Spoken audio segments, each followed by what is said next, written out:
जी मुख्यमंत्री माझी लाडकी बहीण योजना सुरू आहे त्याची KYCच्या संदर्भातली मुदत ही काल 31 मार्च रोजी त्या ठिकाणी संपली।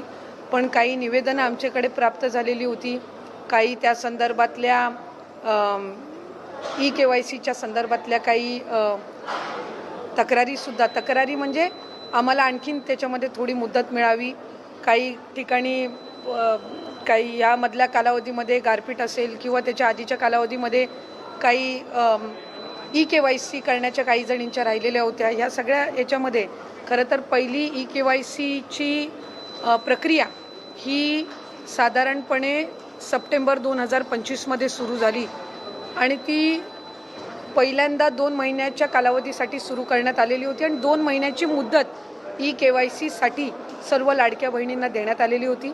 पण त्यानंतर राज्याचे मुख्यमंत्री देवेंद्र फडणवीस साहेब, उपमुख्यमंत्री शिंदे साहेब आणि तत्कालीन उपमुख्यमंत्री अजितदादांच्या सूचनेनुसार ती मुदत 31 डिसेंबरपर्यंत वाढवण्यात आलेली होती। त्यानंतर सुद्धा काही सूचना आल्या की KYC करत असताना काहींनी चुकीचे ऑप्शन निवडले, काहींनी KYC भरून सुद्धा त्यांना काही तांत्रिक बाबींमुळे त्याच्यामध्ये लाभ हा मिळत नव्हता, त्यात काही चुकीचे KYCच्या फॉर्ममध्ये ऑप्शन त्यांनी निवडले गेल्यामुळे त्यांना पुन्हा एकदा 31 मार्चपर्यंतची मुदत देण्यात आली। ती मुदत ही आता या महिन्याच्या कालावधीपर्यंत आम्ही वाढवत आहोत, म्हणजे 30 एप्रिलपर्यंत ती मुदत ही राज्याचे मुख्यमंत्री देवेंद्र फडणवीस साहेब, उपमुख्यमंत्री शिंदे साहेब आणि उपमुख्यमंत्री सुनेत्रा काकींच्या सूचनेनुसार ती वाढवण्यात येत आहे। त्यामुळे आपल्या माध्यमातून सर्व लाडक्या बहिणींना विनंती राहील की ही जी अंतिम संधी ही आपलं काही KYC करत असताना जी काही चूक झालेली असेल त्या दुरुस्तीसाठी ही देण्यात आलेली आहे आणि 30 एप्रिलपर्यंत ही मुदत ही महायुतीच्या सरकारच्या वतीने आदरणीय मुख्यमंत्री फडणवीस साहेब, शिंदे साहेब आणि सुनेत्रा काकी यांच्या सूचनेनुसार ही आम्ही वाढवत आहोत। खराचं प्रकरण ज्या पद्धतीने वाढत आहे, तुम्ही काही बोलत नाही अशी टीका वारंवार नाही। खरं तर ही टीका अतिशय दुर्दैवी आहे, कारण मी ज्या वेळेला हे प्रकरण झालं त्यावेळेला सर्वात पहिले या संदर्भातले प्रतिक्रिया देणारे जे काही मोजकी जण होती त्याच्यातली मी एक होती। या अतिशय घृणास्पद आणि निंदनीय प्रकार आहे आणि याचं समर्थन किंवा या संदर्भामध्ये वेगळी काही भूमिका घेण्याचं काही कोणाचाच दृष्टिकोन किंवा त्याबद्दल काही हे असावे अशाचं काही कारण नाही। मी त्यावेळेलाही स्पष्टपणाने म्हटले होते की राज्याचे मुख्यमंत्री देवेंद्र फडणवीस साहेबांनी या संबंध प्रकरणामध्ये एक SIT स्थापन केलेली आहे, त्याचं संपूर्ण जे काही त्या SITचे जे इन्चार्ज आहेत या एक महिला अनुभवी पोलीस अधिकारीच त्या ठिकाणी दिलेले आहेत आणि जी राज्याचे मुख्यमंत्री देवेंद्र फडणवीस साहेबांची भूमिका आहे त्यांच्या मंत्रिमंडळातलीच मी एक सदस्य आहे, त्याच्यामुळे जी मुख्यमंत्र्यांची भूमिका तीच मंत्रिमंडळातली मंत्री म्हणून ही त्या ठिकाणी माझी भूमिका। त्यामध्ये एक गोष्ट आहे की ज्या महिलांवर त्याच्यामध्ये अन्याय झाला, ज्या पीडित महिला आहेत यांना न्याय देणं, यांना न्याय मिळणं हा त्याच्यातला मूळ आणि प्रामुख्याचा मुद्दा आहे आणि त्या संदर्भामध्ये आम्ही मुख्यमंत्री महोदयांनाही विनंती केली, एक महिला म्हणूनही केली, एक लोकप्रतिनिधी म्हणूनही केली आणि महिला व बालविकास विभागाची मंत्री म्हणूनही केली की त्या पीडित महिलांना न्याय मिळाला पाहिजे एक, आणि त्याच्यामध्ये जे कोणी दोषी असतील त्यांना कठोरातली कठोर शिक्षा ही त्या ठिकाणी झाली पाहिजे। मंत्री नरहरी झिरवाळ दिसले नाही कॅबिनेटमध्ये, त्यांच्याबद्दल पण त्याच्यावर राजीनाम्याचा दबाव आहे का? नाही, मला म्हणजे पक्षांतर्गत किंवा अशा पद्धतीनं कुठेही त्या संदर्भातली चर्चा आज आमच्या कॅबिनेटच्या पूर्व बैठकीमध्ये झाली नाही। त्या संदर्भामध्ये सुद्धा राज्याचे मुख्यमंत्री देवेंद्र फडणवीस साहेबांनी झिरवाळजींना हे त्यांनी सूचना दिलेल्या आहेत की जो काही प्रकार असेल त्या संदर्भातली त्यांनी रीतसर तक्रार ही पोलिसांमध्ये करावी, त्यानुसार त्यांनी केलेली आहे।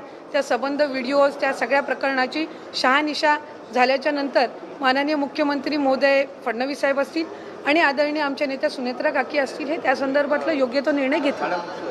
तटकरे साहेबांनी विलगीकरणाच्या बाबत आधी भूमिका मांडली होती की विलगीकरण चर्चाच नव्हती, पण काल ठिकाणी बोलताना ते म्हटले की बाबा चर्चा होती, कल्पना आहे। हे नेमकं विरोधाभास विधान नेमकं काय आहे? नाही, त्यांनी सुरुवातीपासून ही भूमिका घेतली की दादा असतानाचं विलगीकरण आणि दादांच्या पश्चातलं विलगीकरण हे 2 वेगवेगळ्या बाबी त्या ठिकाणी आहेत।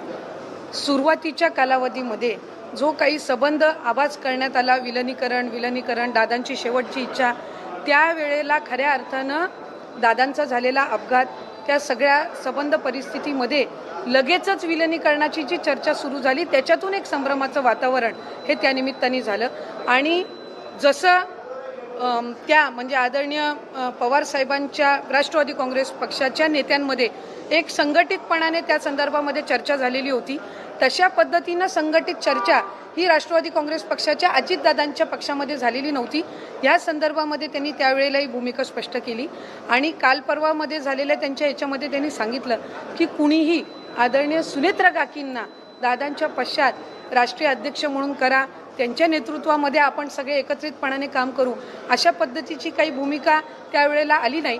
त्यामुळे एक संभ्रमतेचं वातावरण हे दोन्ही बाजूनी तयार झालं. विकास लवांडे म्हणतात की दत्तप्पे भूमिका आहे सुनील तटकरे. नाही, त्यांची भूमिका त्यांनी बघावी. खरं तर मला म्हणजे एक आश्चर्यही वाटतं, एक कुतूहलही मला त्या बाबतीतलं आहे की ते एका वेगळ्या पक्षाचं प्रतिनिधित्व करतात, आम्ही एका वेगळ्या पक्षाचे कार्यकर्ते आहोत. असं असताना त्यांना रोज आमच्या पक्षामध्ये काय चाललेलं आहे ह्याच्यासाठी वेळ कुठनं मिळतो? त्यांनी त्यांच्या पक्षाची जी संघटना आहे ह्याच्याकडे जास्ती लक्ष द्यावं. आम्ही आमच्या पक्षाच्या संघटना वाढीसाठी सुनेत्रा काकींच्या आम्ही नेतृत्वाखाली काम करत आहोत. या उलट माझी त्यांनाही विनंतीपूर्वक सूचना राहील की आपण जर बघितलं तर स्थानिक स्वराज्य संस्थेच्या निवडणुका, मग त्या महानगरपालिकेच्या असो किंवा जिल्हा परिषदेच्या असो, आदरणीय आमचे नेते अजितदादा हयात असताना काही जिल्ह्यांमध्ये राष्ट्रवादी काँग्रेस पक्षाचे दोन्हीही कार्यकर्त्यांनी एकत्रितपणाने लढवलेली आहे. आज ते जिल्हा परिषद, पंचायत समितीमध्ये, महानगरपालिकेमध्ये त्या ठिकाणी काम करत आहेत. अशा वेळेला त्या कार्यकर्त्यांची, दोन्ही बाजूच्या कार्यकर्त्यांची आपण फरफड का करतोय हे माझ्यासारख्या कार्यकर्त्याच्या समजण्याच्या पलीकडे आहे. कारण शेवटी त्यांनी महानगरपालिका एकत्र लढवली, आज त्यांना तिथे एकत्र काम करायचं आहे. जिल्हा परिषद काही ठिकाणच्या एकत्र लढवल्या, जिल्हा परिषदेच्या, पंचायत समितीच्या, महानगरपालिकेच्या निवडणुका या कार्यकर्त्यांच्या निवडणुका असतात. आणि त्यांनी त्यावेळेला दादांनी त्याच्यामध्ये पुढाकार घेतला असेल, श्रद्धेय पवार साहेबांच्या मार्गदर्शनाखाली त्यांच्या पक्षाने पुढाकार घेतलेला असेल. अशा वेळेला ह्या सगळ्या भूमिका आणि एकमेकांवर वेगवेगळे आरोप प्रत्यारोप करून आपण त्या लोकप्रतिनिधींची, जे स्थानिक पातळीवर काम करतात किंवा कार्यकर्ते, यांची फरफड ही कुठल्याही पक्षाने का करावी हे माझ्यासारख्या कार्यकर्त्याच्या समजण्याच्या पलीकडचा विषय. पवार यांनी मोठा आरोप केला की खरात यांनी एका मोठ्या नेत्याच्या आणि अजितदादा पवार यांच्या फोटोवर फुले मारले, जे धागेदोरे त्या थेट अजितदादा यांच्या अपघाताशी जोडण्याचा प्रयत्न असं वाटतं. खरं तर हा महाराष्ट्र पुरोगामी महाराष्ट्र म्हणून ओळखला जातो, विकसित महाराष्ट्र म्हणून ओळखला जातो. खरातांचं झालेलं प्रकरण हे अतिशय निंदनीय आहे, एकदम निंदनीय. त्याचं समर्थन किंवा त्याची बाजू किंवा काय हे कोणीही कुठल्याही बाजूनी घेण्याचं काही कारण नाही. आम्ही सगळेच, मग कुठल्याही पक्षाचे असो, आज लोकप्रतिनिधी म्हणून मी असेल, त्यांच्या पक्षाचे काही असतील, त्यानंतर शिवसेनेचे दोन्ही बाजूचे काही असतील, काँग्रेसचे असतील का भारतीय जनता पक्षाचे असतील, कुठलाही नेता यांनी कुठल्याही घटनेचं समर्थन हे केलं नाही. एक आहे की सगळ्याच राजकीय मंडळींना, सर्व पक्षाच्या, हा एक धडा आहे की पुरोगामी महाराष्ट्रामध्ये आपण वावरत असताना एक. नमस्कार विद्यार्थी मित्रांनो, विवेकानंद पोलीस अकॅडमी वाठार येथे विद्यार्थी मित्रांनो नवीन पोलीस भरती, आर्मी भरतीची बॅच चालू झालेली आहे. विद्यार्थी मित्रांनो 2025 मध्ये आपल्या अकॅडमीमध्ये 14 जण पोलीस झालेले आहेत आणि 68 जण आर्मी भरती झालेले आहेत. विद्यार्थी मित्रांनो, ज्यांना लेखी पेपर काढायचा असेल, ज्या विद्यार्थ्यांनी बऱ्याच अकॅडमी लावल्या परंतु पेपर निघत नाही, अशा विद्यार्थ्यांसाठी 100% रिझल्ट देणारी संस्था आहे.